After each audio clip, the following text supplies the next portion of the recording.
poppets, 'tis I, Beelzeboob, literally the devil. Kiss, kiss, kiss, kiss, kiss, stabby. I have returned from the depths of hell to talk about this female remake of The Lord of the Flies. Now, The Lord of the Flies is another name for Beelzebub, meaning the female version would be moi, which would be delightful. But it's not about moi, which automatically means it's not as good as it could be, right? Right, yes, kiss, kiss, kiss, kiss, stabby. What I'm getting from this internet, which a gentleman at Google says I shouldn't be interested in, is that they want to gender flip a book from the 1950s when traditional gender roles were being rigidly enforced, written by two men who have never menstruated in their lives. What could possibly go wrong? I'm surprised radical feminists haven't forced the change of that word. It's so ironic that the most female of bodily functions has the word men in it. Tangent. Or is it? Because periods are something that the all-male plane crash victims didn't have to deal with in The Lord of the Flies. That's massive suspension of disbelief right there, by the way. We all know in the real world Harrison Ford is the only human cantankerous enough to survive a plane crash in the modern age. Plane crashes these days don't tend to give survivors poppets. If they did, CNN could devote an entire channel to them. They seem to like plane crashes a lot. Odd that. But back to The Lord of the Flies.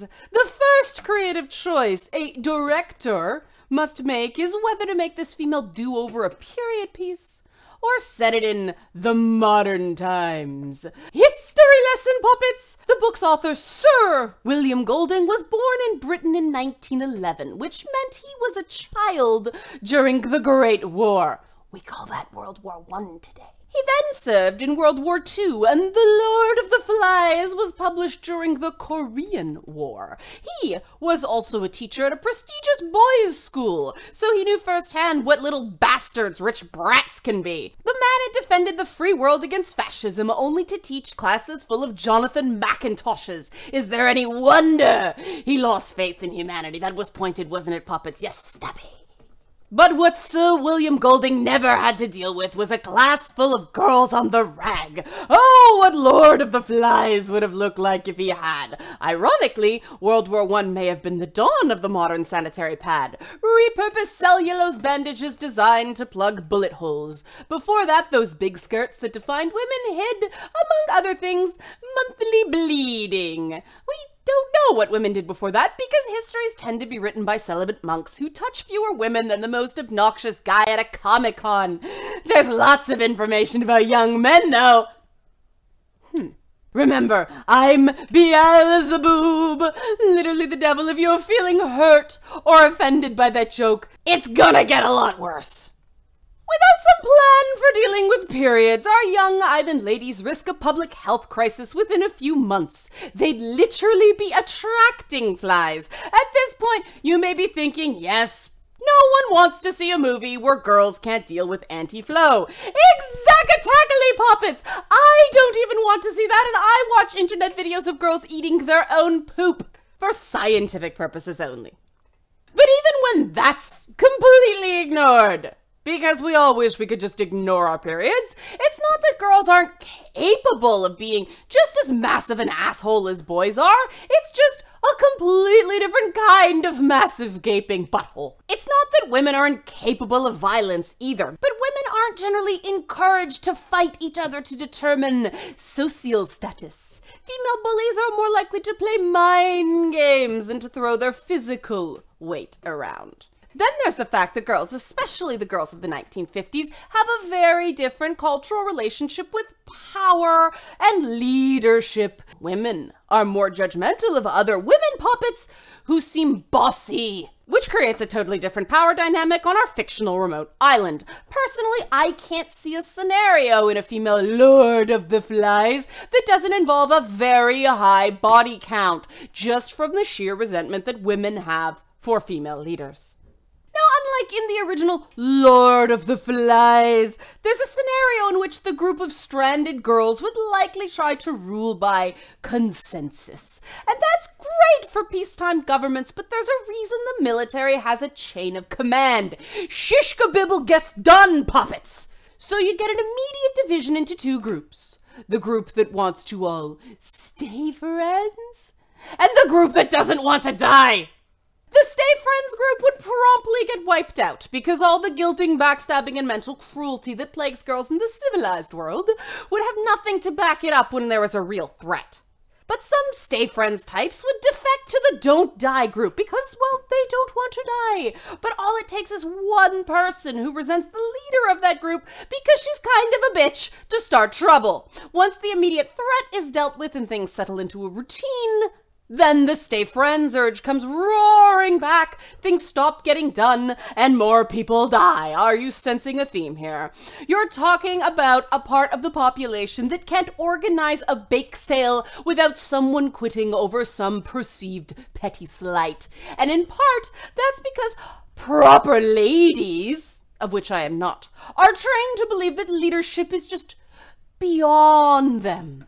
Pro tip, you're supposed to marry a rich guy and live a life of leisure while he deals with the icky work stuff. The problem is, that's the type of woman who goes to elite schools, like boarding schools, like the school in The Lord of the Flies, because their parents have the money to send them there. And how many real survival skills do these women have? Walking in spike heels on wet grass does not count. The TLDR, puppets, is the Lord of the Flies isn't the Lord of the Flies unless it's a group of very well-off young men. The way the boys in the Lord of the Flies emulated real-world hierarchies happened because they already rank pretty high on that hierarchy by accident of birth. In the real world, 40% of 11-year-old boys don't like rough play or play fighting.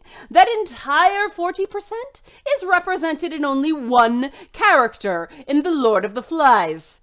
Conformity is a big deal in boarding schools, I guess. The point is, an all-female Lord of the Flies can't possibly represent all girls, because the original book didn't depict all boys. It depicted a specific subgroup of elite boys who are a unique kind of asshole.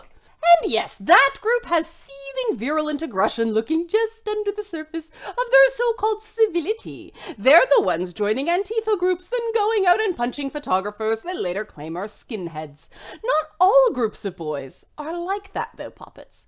People with real problems in the real world don't have time to obsess over a pig's head. It's a pig's head.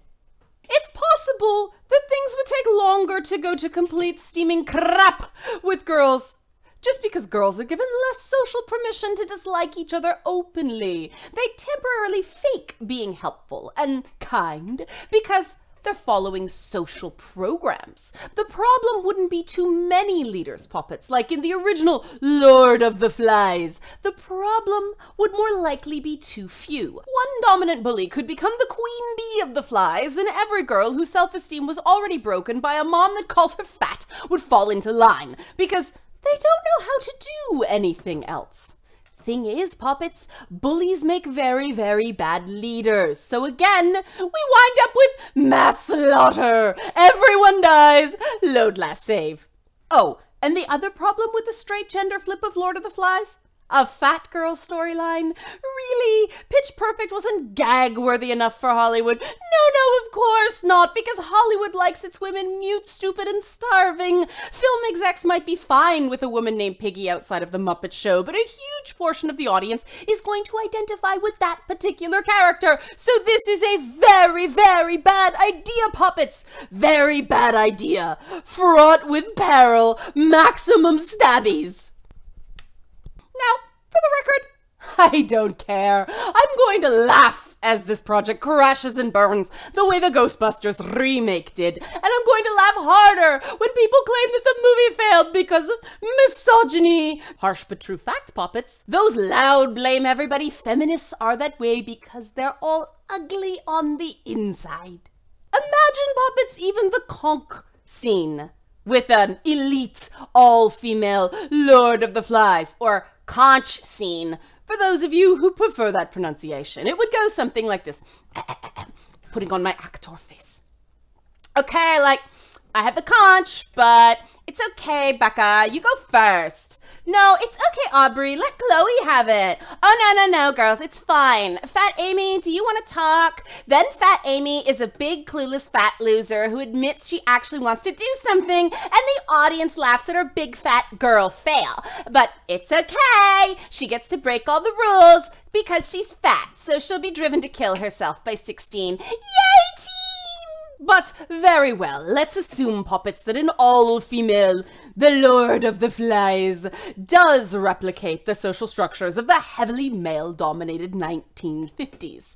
There's another part of the film that probably should be there, but it won't be, and this is a mistake because that part is hot lesbian action. The only commercial hope this thing has is if the film is less Mean Girls and more Chasing Amy. You know, girls that tried on the dick but ended up really not liking it. Okay, the characters in The Lord of the Flies are only 12, but let's face it, girls are going to rainbow parties at that age.